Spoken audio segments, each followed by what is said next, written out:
Look at this. Going to take a bit of a run up here, ease it down at the top. And there we go. Welcome to the sunniest of days in Germany. Absolutely incredible. We are on the 9th of December and the weather's just ridiculous. I've got a stint of about 3 or so days with in the teens, 13, 14 degrees temperature. Beautiful. So the perfect day to actually go out with the W124. And what's really so impressive to me is how this car's been standing for about 2 weeks now in the garage. Motor hasn't started, nothing's done, and I start her up. She jumps into life.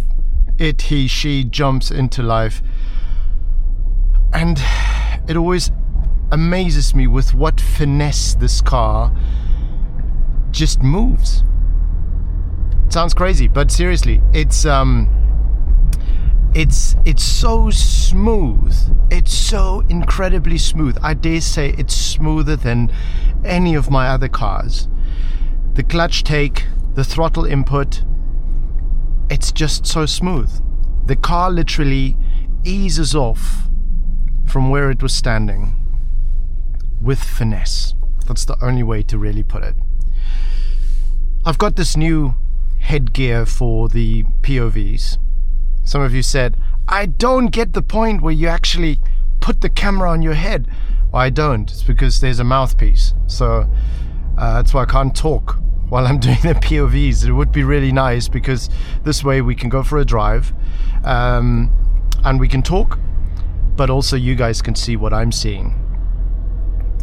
Back in the W124. I'm going on to a location that I'd like to film a very exciting video. I'm so excited about how this is going to be received in the community. It's been taking quite a bit of time because of the intricacy of what I'm talking about. I didn't want to just faff. Keep your eyes on the channel. It's going to come soon. I should be able to upload it maybe this week still. If not, then next week. But it's going to be a very exciting video. I'm super stoked about that. And we're on our way to the location now.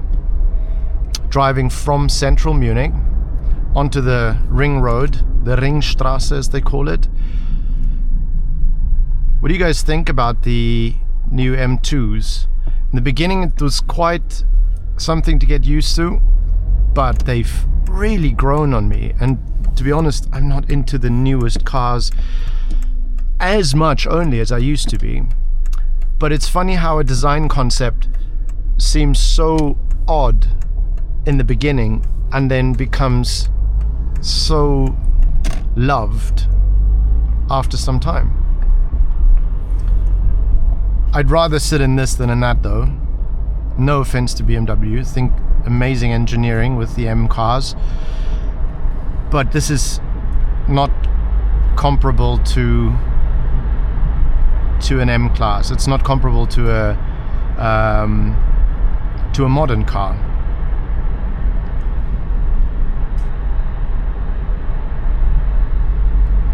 Down here in the tunnel's probably gotten a little bit on the dark side, but we'll just have to live with that.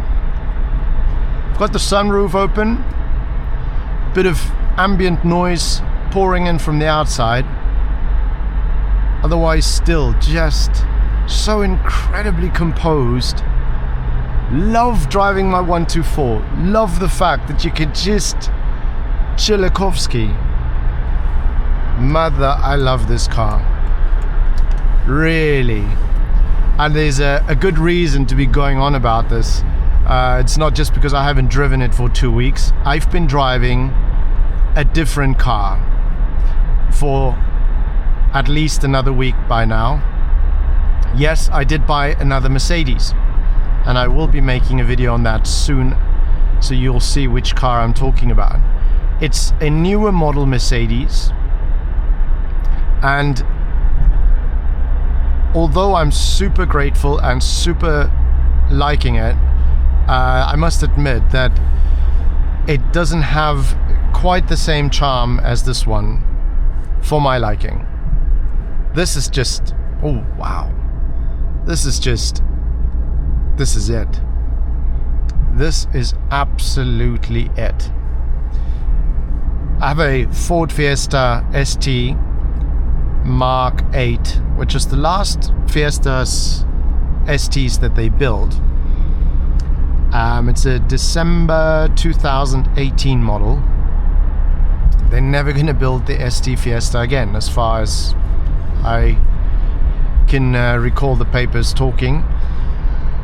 And I love that car. It's got software optimization, so it churns out 233 horsepower, 350 newton meters of torque, running that through a 6-speed gearbox to the front wheels, coming from a 1.5 liter turbocharged 3-cylinder. It is an impeccable work of art how that car works, how it's even possible, how it does what it does, and how it doesn't explode doing it. But I was thinking about selling it. Because I feel like this is much more my cup of tea now. Look, everybody's driving faster and you don't really care. You don't mind. In here you cocooned into your own world. This is your space, your safe haven, your spot of enjoyment. What you experience in here holding on to this big wheel is so much more than what I can get from a car that's got all the little fiddly electronics. That doesn't impress me much. In the words of Shania Twain in that one song, it doesn't impress me much. That's not the essence of motoring. A lot of people have, I suppose, over the years, since the 80s, where certain things became luxury status symbols, having climate control, having power steering, electric windows, ABS, ASR, ESD, and so on and so forth. These things all became signs of luxury, and I get it. There's nothing wrong with it. Mercedes also did their fair bit when it came to that. But ultimately, this is where the original driving experience started. This is where it all came from. And then it progressed from those little, let's call it necessities, because it's not necessarily an overdone luxury to have power steering or ABS. It's just, better and safer and whatnot. And so we didn't stop there. We progressed more and more and more into the world of creature comforts and things that needed to be optimized. And at the end of the day, we have now got it's normal to have a driver screen, a center screen, a passenger only screen. Sometimes you have an electric mirror with a digital screen and a camera that gives you a digital version of what's happening behind you and can offer you other information. And I think those are things that should just give you the bare necessities of what you need to know about your car. But they seem to now be the middle ground for dozens of creature comforts that have become, I think, quite redundant.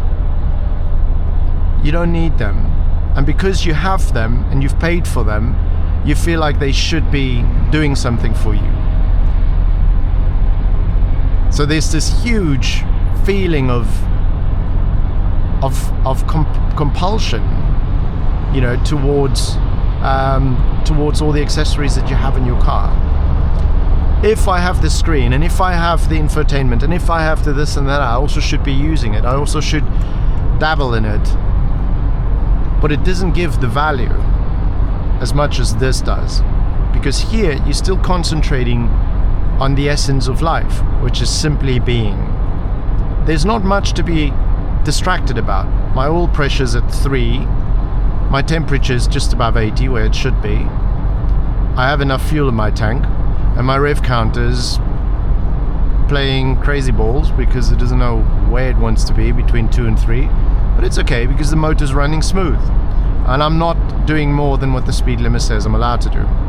Just clocked 359,200 kilometers, 555 kilometers on this tank, which the needle says is just above the quarter mark, still filled with fuel.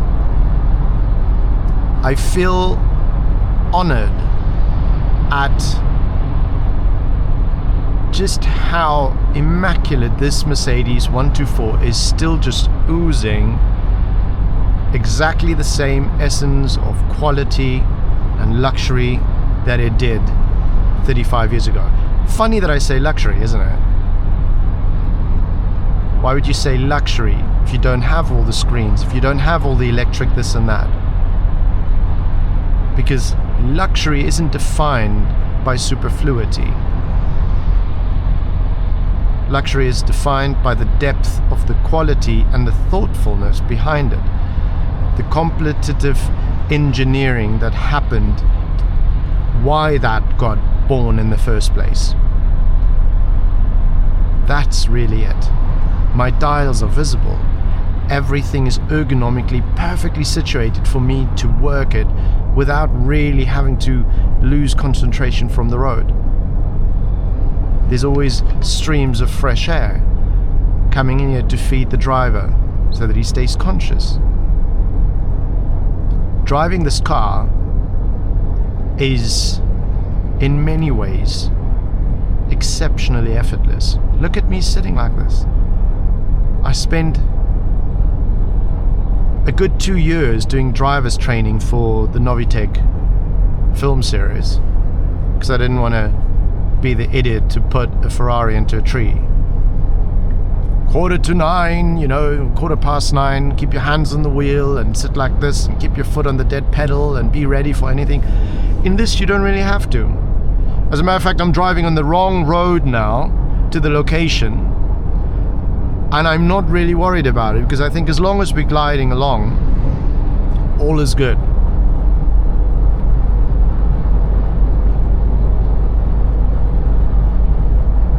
If anybody does know, I don't think you can see the needle on my rev counter doing this, jumping back and forth, almost like it's dry and it's not gripping.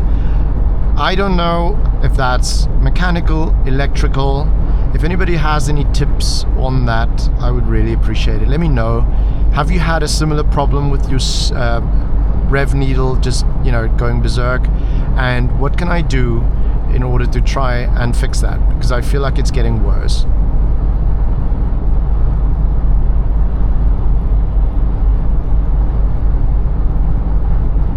Right now I'm driving between 2,300 and 3,000 RPMs. I can't say exactly which one it is, but it's somewhere in between there. Right, she's warmed up a bit. There's no speed limit. Now I will put both hands on the wheel. Squeeze a little bit on the throttle. I'm going to put my foot down just to let you see how this car accelerates. That's just down to the carpet. 150, 160, 170,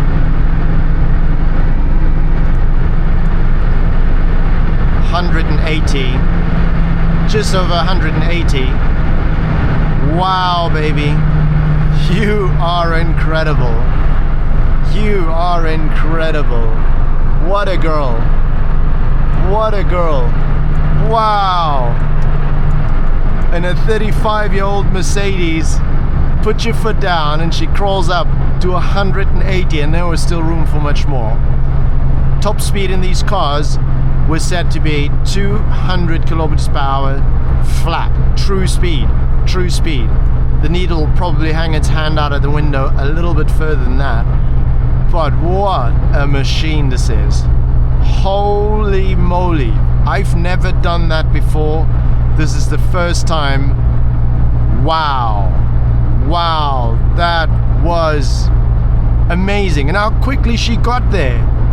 Wow. Wow. Freaking heck, man. That was incredible.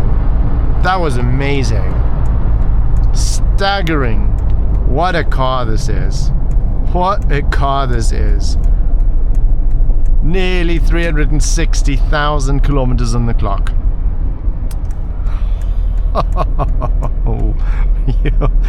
I feel proud. It's like I did anything about it. I feel proud. Anyways, let me put on my navigation and see where the spot is that I was looking for, and then we'll touch base again once I get there.